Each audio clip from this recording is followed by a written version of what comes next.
A very warm welcome to all our viewers. You must be watching this program on your phone, TV or a laptop. But have you wondered how it is possible to telecast a program and it can be viewed simultaneously by many viewers and in different parts of the country? How is this possible? Your near and dear ones in any part of the globe are just a call away. Was this possible few years back? The answer is no. Now, we are globally connected by several sources such as television, internet and telephone transmitters, etc. All these are mainly based on the physics of electromagnetic waves. We have already seen that a magnetic field changing with time gives rise to an electric field. But since symmetry is so powerful in physics, so you should be asking whether this induction can occur in opposite sense also. That is, can a changing electric field produce a magnetic field? And the answer is yes, it can. This question was very well answered by James Clerk Maxwell. He also rectified the inconsistency in Ampere's circuital law by adding an extra term called displacement current. The extensive study of electromagnetic waves is mainly attributed to him only. In today's program, we are going to study about these waves in detail and focus on their important features in vacuum and medium. We will first discuss the need of displacement current and its consequences. And then we will move on to the description of electromagnetic waves. So let's begin. On the screen, you can see an image of Scottish physicist James Clerk Maxwell. He was a child prodigy who studied at Edinburgh and Cambridge University. He published his first scientific paper at the age of just 14 years. Maxwell's greatest achievement was the unification of laws of electricity and magnetism into a consistent set of equations, which is now known as Maxwell's equations. From these, he arrived at the most important conclusion that light is an electromagnetic wave. After knowing these interesting facts about Maxwell, let's study the concept of displacement current. So viewers, tell me, does an electrical current produce any field around it? Yes, you are right. It produces a magnetic field around it. But Maxwell showed that for symmetry and logical consistency, a changing electric field must also produce a magnetic field. But why is this effect so important? It is important because it explains the existence of radio waves, gamma and visible light, and also other forms of electromagnetic waves. However, we will discuss these components in detail in the next program. So, to understand how electric field gives rise to a magnetic field, we will consider the process of charging of a capacitor. I will first apply the Ampere's circuital law on various types of surfaces. To start with, let's first write the Ampere's circuital law in general. It is given as the closed line integral of magnetic field is equal to the mu naught times current passing through the closed surface. Now let's first write Ampere's circuital law for a point P outside the capacitor. And as you can see in this figure, the closed loop is of radius r. So this equation becomes closed integral of B into 2 pi r is equal to mu naught into I. Here B is the magnetic field at point P and dl is 2 pi r, which is length of this loop. IT is the current passing through this loop. So magnetic field can be calculated and it will be non-zero. Magnetic field being a vector quantity should have a direction also. So can our viewers mark the direction of this field? Yes, the magnetic field will be directed along the circumference of the circular loop. What about the magnitude then? Will it be constant or variable? Yes, it will be constant in magnitude. Now let us apply the same law but in a different surface. But remember that it has the same boundary. And what is the boundary? This is the boundary. Now, you may be confused that these are different shapes, but we are saying same boundary. This can be understood by a very simple statement that the loop from where the current enters, this is same. And it doesn't matter that the loop extends beyond this. Like the one which is like a pot. We are only going to focus on the circular part from where the current enters. Now, I hope it will be clear to our viewers. Now, let us again write Ampere's circuital law for this pot-like surface. And in this equation, the magnetic field B and perimeter of the boundary remains the same. But what about the current term on the right hand side? Is it still the same? The obvious answer is no. As our viewers can see, current doesn't pass through. It only enters but doesn't come out from the other side. So this current term is 0. Let's see one more type of surface to identify this inconsistency. This time, the surface considered is like a tiffin, but the boundary remains the same here also. That is a circular loop with radius r. In this case, the current passing through the loop is again 0, which means magnetic field at point P must be 0. But do you see the contradiction in the calculation? When magnetic field is calculated in the first case, it is non-zero. But when calculated by the other way, it is 0. But that's not possible. There must be some term that we are missing out. And the missing term should be such that it gives the same magnetic field at point P irrespective of the type of surface that we are using. Let's try to guess the missing term. It's actually quite simple. Look at this figure very carefully. Can you see anything which is passing through this surface S? Yes, you guessed it right. It is the electric field. Can we calculate the magnitude of this electric field? Well, the electric field due to charge sheet is already known to us from the electrostatics. And what should it be? It will be sigma upon epsilon naught, where sigma is the surface charge density and is equal to Q by A. And the flux of this electric field by Gauss's law will be given by E into A. Now the current in terms of charge Q is given as I is equal to dQ by dt.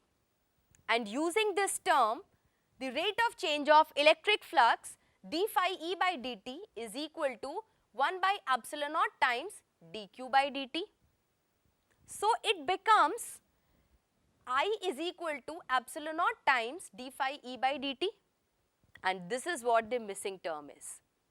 If this term of current is added, then there will be no contradiction in the value of magnetic field B.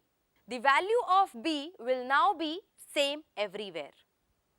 It will now not depend on the type of surface we have chosen for calculating the magnetic field. After rectifying the contradiction, let us now define the two current, that is conduction current and displacement current. Conduction current is the current carried by the conductors due to the flow of charges. The current due to changing electric field is the displacement current and sometimes referred to as Maxwell's displacement current also. Let us see the electric and the magnetic fields inside the plates of capacitor with the help of a diagram. In this figure, our viewers can clearly see the directions of the electric and the magnetic field in a parallel plate capacitor. Magnetic field is perpendicular to the direction of the current. But can you identify the direction of electric field?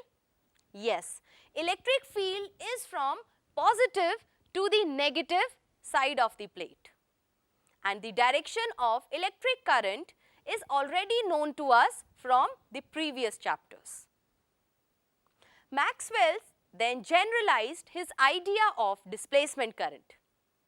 He stated that the source of magnetic field is due to the conduction electric current and the time rate of change of electric field between the plates of the capacitor.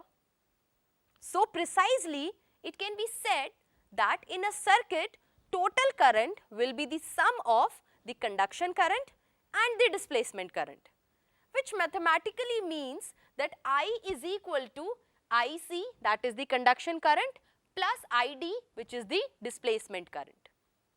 This means that outside the capacitor plates, we have only conduction current and displacement current will be 0.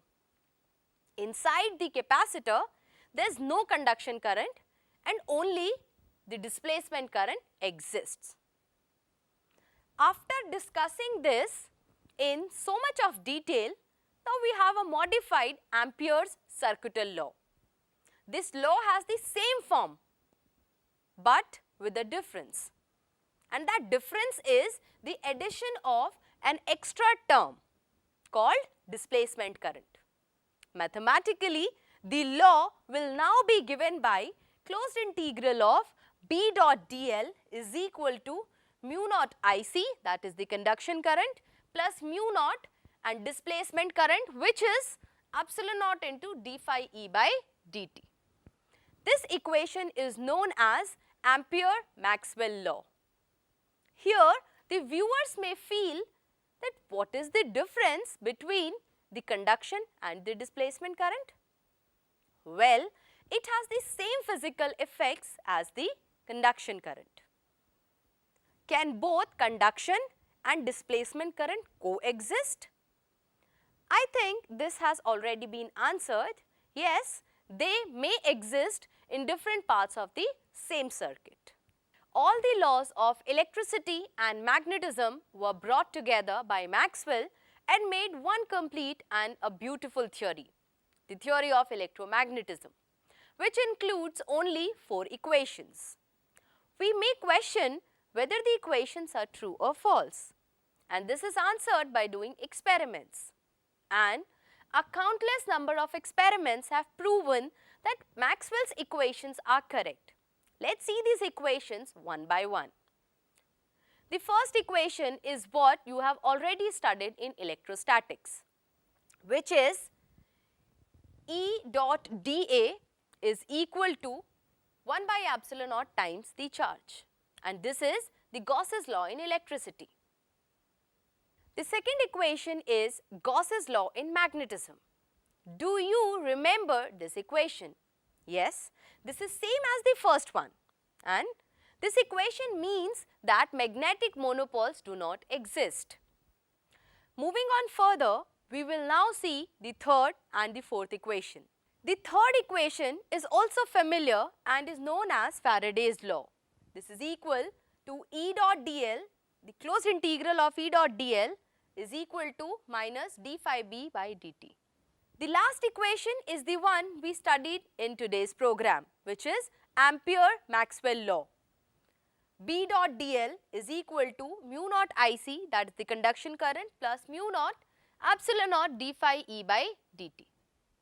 You would be surprised to know that these 4 fundamental equations of Maxwell explain a diverse range of phenomenon, starting from why do compass needle point in north to why a vehicle starts only when we turn on the ignition key, and many more day-to-day phenomenon and devices that we use.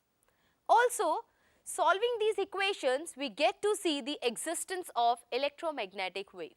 Now, we are going to discuss the electromagnetic waves in detail, so let's get started. On your screen, a picture of Heinrich Rudolf Hertz is displayed. He was a German physicist who showed that James Clerk Maxwell's theory of electromagnetism was correct. He said that light and heat are electromagnetic radiations. He was the first to broadcast and receive radio waves. He produced electromagnetic waves, sent them through space, and measured their wavelength and speed. It was a pioneering discovery in the field of physics. He also discovered photoelectric effect accidentally while working on electromagnetic waves. And this opened the window for the world of quantum mechanics. When we say electromagnetic wave, the first thing that comes to our mind is, how are these waves produced? Can stationary or charges in uniform motion produce these waves? The answer is no. But why? The reason is electromagnetic waves will have both electric and magnetic fields. However, stationary charges produce only electrostatic fields, and charges in uniform motion produces constant magnetic field. Well, electromagnetic waves are produced by accelerating or oscillating charges. And this is an important result of Maxwell's theory. At this point of time, I have a very important question to ask. Can we predict that light is an electromagnetic wave? Let's see if it is possible. This can simply be proven by taking AC circuit in which current will oscillate at the frequency of visible light. We may take light of any color, but it is practically possible to have current with such high frequency. The obvious answer is no. We have a maximum frequency of current oscillation at 10 raised to the power 11 Hz only. So, for this experimental demonstration, we have to move to this frequency range.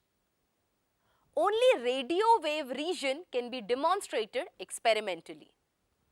Let's now study the nature of electromagnetic waves. The first and the foremost feature of electromagnetic waves is that electric and magnetic field vectors are perpendicular to each other. And can you think of a possible argument to this? Yes, you understood it right. It will be appropriate to say it from our previous discussion of displacement current, and from the diagram it is clearly visible that electric and magnetic fields are perpendicular to each other. Let us now try to write the equations of the electric and the magnetic field. Electric field E is equal to E naught sine kz minus omega t. From the equation, we can see that electric field acts along the positive x-axis, magnetic field along the positive y-axis. Can you identify the direction of propagation of the wave? Yes, you got it right. It is along positive z-axis. From the diagram, can you see if there is any phase difference between the electric and the magnetic field? It's pretty evident that there is no phase difference between these two vectors as they achieve their maxima and minima simultaneously. However, they are in perpendicular planes. You may be curious to know the terms k and omega. You have already studied these in class 11th also. K is equal to 2 pi by lambda, and it is called as the wave vector or the propagation vector. The direction of k gives the direction of wave propagation, and the speed of the wave propagation is given by omega by k. I have a simple task for our viewers at this point. Try to find mathematically how we get the speed of wave propagation as omega by k. Moving on to the next feature, by Maxwell's equations, the magnitude of the electric and the magnetic field vectors are related as B naught is equal to E naught upon c, and the c is speed of light. The speed of light in vacuum c is equal to 1 upon under root mu naught into epsilon naught, and this is the speed in vacuum or in free space that I just told you. Now we will discuss some more features of electromagnetic waves. To begin with, electromagnetic waves are self-sustaining oscillations of electric and magnetic fields.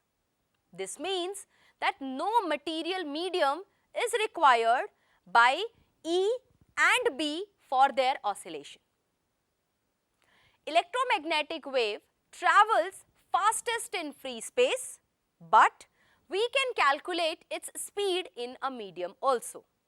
The expression of the speed or the velocity of light in a medium, it is given by V is equal to 1 upon under root mu into epsilon. Here mu is the permeability of the medium and epsilon is the permittivity of the same medium. This implies that velocity of light depends on the electric and the magnetic properties of the medium. Another question arises here, which is very important. Do electromagnetic waves carry energy and momentum like other waves? The answer is yes, they do. This is already known to us from the previous chapters that electric and magnetic fields have energy density in free space. Can you recall the amount of this energy density? I leave it up to the viewers to look for the expression of these energy density. Now let's see how much momentum will be transferred to a surface. Now you may ask whether the surface where radiations are incident is reflecting or absorbing. So the momentum will be different for different surface. I'll tell you one expression and you'll have to find the other. The magnitude of total momentum delivered to a completely absorbing surface is P is equal to U by C. Here U is the total energy transferred to the surface in any time t. But what if the surface is completely reflecting? Our viewers should try to find the answer to this question. Let us define one more term, that is radiation pressure. It is the pressure exerted by a wave onto a surface as it carries energy and momentum. Now let me ask you a question for better understanding of this term radiation. When sun shines on your hand, electromagnetic wave is being absorbed, but can you feel the pressure being exerted on it? Okay, so let's take it this way. When sun shines on your hand, you feel the energy being absorbed from the electromagnetic waves. And why? Because your hand get warm. In 1903, the American scientists Nichols and Hull were able to measure the radiation pressure of this visible light. And you'll be surprised to know that it was found to be of the order of 7 into 10 raised to the power minus 6 Newton per meter square. So now you can understand that momentum transferred is extremely small and you do not feel the pressure. From today's discussion, we can infer that in places where electricity is flowing, electromagnetic waves are inevitably generated. For example, typical household electrical appliances generate electromagnetic waves with a frequency of 50 to 60 Hz. Electromagnetic waves are transmitted and received by antennas. Antennas are used in many applications such as wireless communication, radar system, radio astronomy, medicine and security scanners. Research is being carried out to improve these antennas and make the transmission without losses. Moreover, electrical devices like microwave ovens and mobile phones generate electromagnetic waves. These waves are called microwaves. Electromagnetic waves are present everywhere in the environment but are invisible to humans. Electromagnetic waves play a vital role in day-to-day life. There can be natural as well as man-made electromagnetic fields such as electric fields produced by thunderstorms and magnetic field of Earth that helps the magnet to align in north-south direction.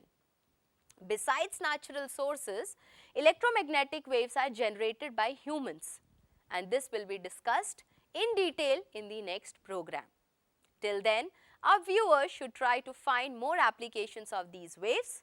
With this, I'll take your leave. Happy learnings and thank you.